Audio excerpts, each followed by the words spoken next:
Chapter 11. Solomon loved many foreign women. Besides the daughter of the king of Egypt, he married Hittite women and women from the countries of Moab, Ammon, Edom, and Sidon. He married them, even though the Lord God had commanded the Israelites not to marry foreign women, because they would turn their hearts toward other gods. Solomon married 700 princesses and also had 300 concubines. They caused him to turn away from God, and when he was old, they made his heart turn toward foreign gods. He was not faithful to the Lord his God, as David his father had been. Solomon worshipped Astarte, the goddess of Sidon, and Molech, the vile god of Ammon. He sinned against the Lord and was not faithful to him, as David his father had been. On the hill that was east of Jerusalem, he built a place for the worship of Chemosh, the vile god of Moab, and a place for the worship of Molech, the vile god of Ammon. He also built places of worship where all his foreign wives burned incense and offered sacrifices to their own gods. The Lord, the God of Israel, had appeared to Solomon twice and had commanded him not to worship foreign gods. Even so, Solomon did not obey the Lord, but turned away from him. Therefore, the Lord became very angry with Solomon and said, "You have broken your covenant with me and disobeyed my commands. For this reason, I will take the kingdom from you and give it to one of your officials. However, for the sake of David your father, I will not do this during your lifetime, but during the reign of your son. And I will not take away the whole kingdom from him, but will let him keep one tribe for the sake of my servant David and for the sake of Jerusalem, which I chose to be my city." The Lord God caused Hadad to turn against Solomon. Hadad was from the royal family of Edom. Long before this, when David had conquered Edom, Joab, the commander of Israel's army, had gone there to bury the dead. He and his soldiers stayed there 6 months. And during that time they killed all the men of Edom. Only Hadad and some Edomite slaves who belonged to his father escaped.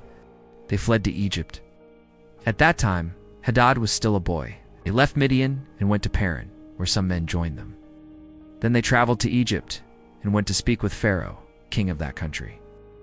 He gave Hadad a piece of land and a house and provided him with food. Hadad gained the king's friendship, and he gave him his sister-in-law, the sister of Queen Tapines, in marriage. Hadad's wife bore him a son named Genubath, who was raised by the queen in the palace, where he lived with the king's sons. One day in Egypt, Hadad learned that David had died and that Joab, the commander of his army, was also dead. Then he said to the king, "Let me return to my land." "Why do you want to return? Is it because you lack anything here? Is that why you want to go back to your land?" "I lack nothing, but let me go."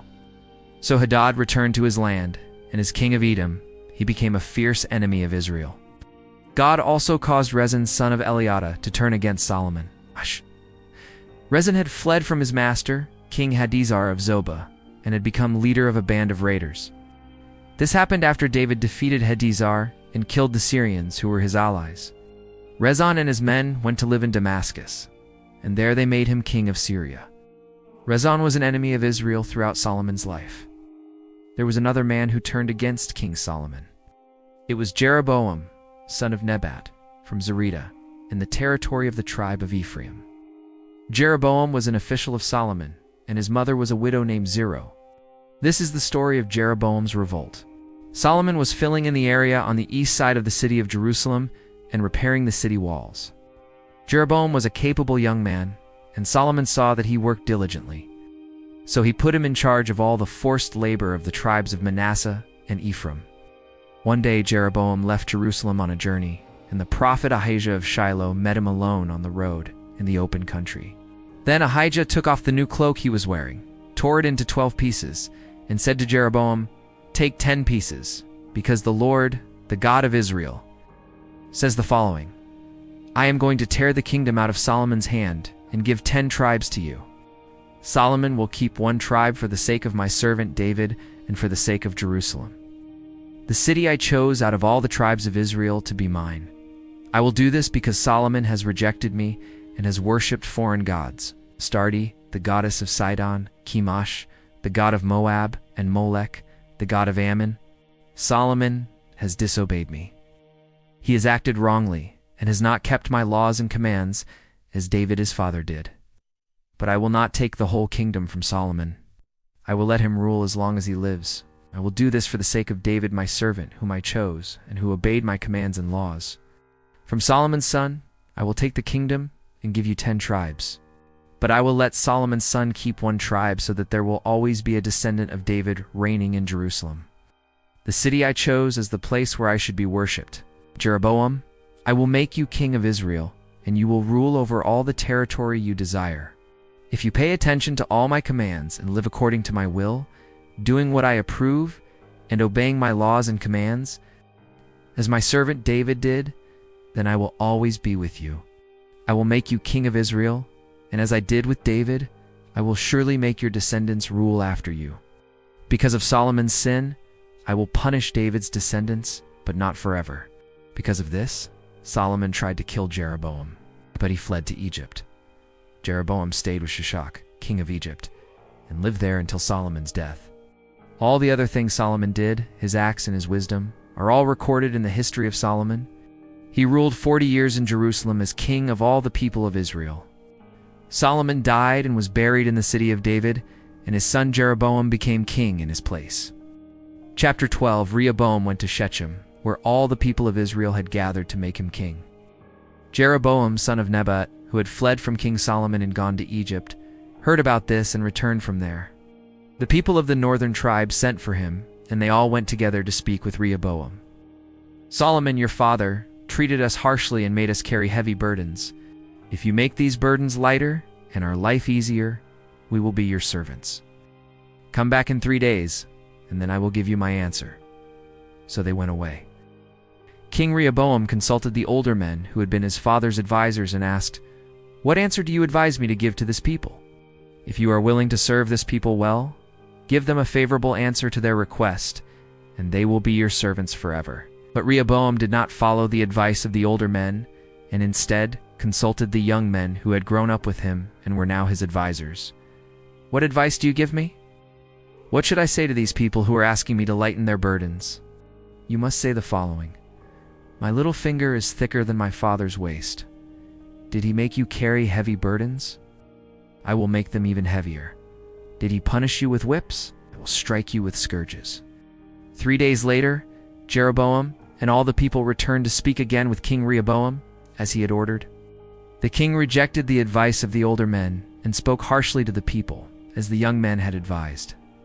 "Did my father make you carry heavy burdens? I will make them even heavier. Did he punish you with whips? I will strike you with scourges." So King Rehoboam did not listen to the people. The Lord God caused this to happen in order to confirm what he had said through the prophet Ahijah to Jeroboam, son of Nebat.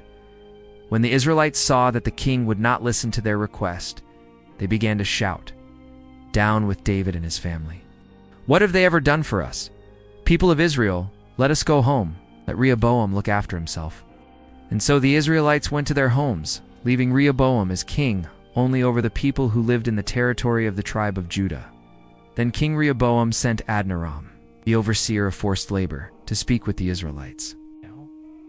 But they stoned him to death. However, Rehoboam quickly got into his war chariot and fled to Jerusalem. From that time until today, the people of Israel, the northern kingdom, have been in rebellion against the kings, descended from David. The people of Israel heard that. Jeroboam had returned from Egypt. Then they invited him to an assembly of all the people and made him king of Israel. Only the tribe of Judah remained faithful to the descendants of David. When Rehoboam arrived in Jerusalem, he assembled 180,000 of the best soldiers from the tribes of Judah and Benjamin, intending to go and fight against the northern tribes of Israel in order to regain the kingship over them. But the Lord spoke to the prophet Shemaiah and told him to give this message to Rehoboam and to all the people of the tribes of Judah and Benjamin. "Do not attack your own brothers," says the people of Israel. "All of you return home. What has happened has been done by my will." So they obeyed the command of the Lord God and returned home.